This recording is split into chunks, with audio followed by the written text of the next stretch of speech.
to Industry News. I'm Miranda. And I'm Steven. And today there's a Star Wars meeting in Austin.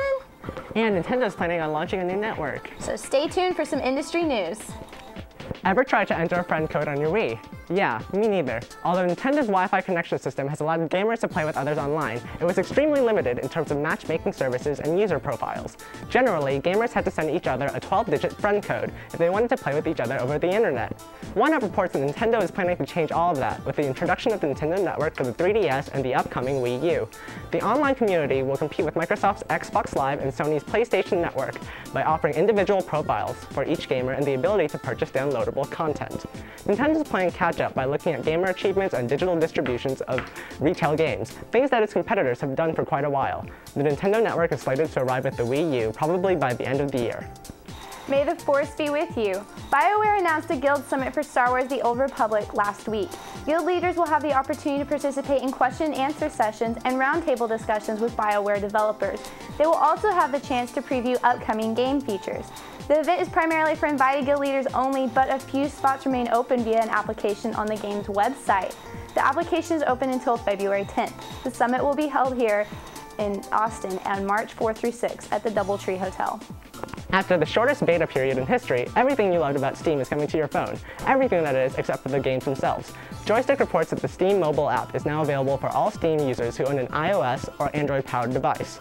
Valve's Steam digital distribution system has evolved from a download service for Valve's in-house titles into a platform for gamers to communicate with friends and other gamers. Players can use the new mobile app to see when their friends are available to play Counter-Strike or participate in a game of Team Fortress 2. In addition, you'll never miss another Steam sale when you're stuck in class or at work. Say goodbye as your hard-earned cash starts to evaporate. Hey Valve, if you guys can get a mobile app out this fast, when can we expect Half-Life 3? Please? Beginning February 7th, Ubisoft will begin transitioning its online services to new servers. Unfortunately, this means that 6 PC and Mac games will be down offline and online in addition to online multiplayer. Games that will be unavailable on PC include Hawks 2, Might and Magic Heroes 6, and The Settlers 7, Paths to a Kingdom. For Mac, the list includes Assassin's Creed, Splinter Cell Conviction, and The Settlers. Again, those games will not be available online or off during the server transition. Ubisoft has not issued an estimate for the timeline for the new server shift.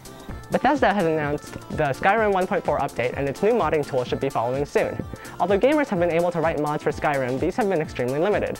The new modding tools have two components, the Creation Kit and the Workshop. The new Skyrim Creation Kit provides users with the same tools and level editors that were used in-house to design the 5th installment of the Elder Scrolls series. The more interesting news, though, is the introduction of the Skyrim Workshop, a central online repository for modders to upload their creations and share them with other players on the web. Bethesda, however, reassures that they aren't trying to limit modding to just the workshop, and gamers are still free to create whatever mods they'd like and distribute them. Of course, mods are currently limited to PC gamers. The Creation Kit will remain restricted to PCs unless somebody manages to figure out how to work the scene and script editors using just analog sticks. No news on whether Bethesda is working on workshop integration for the Xbox or PS3.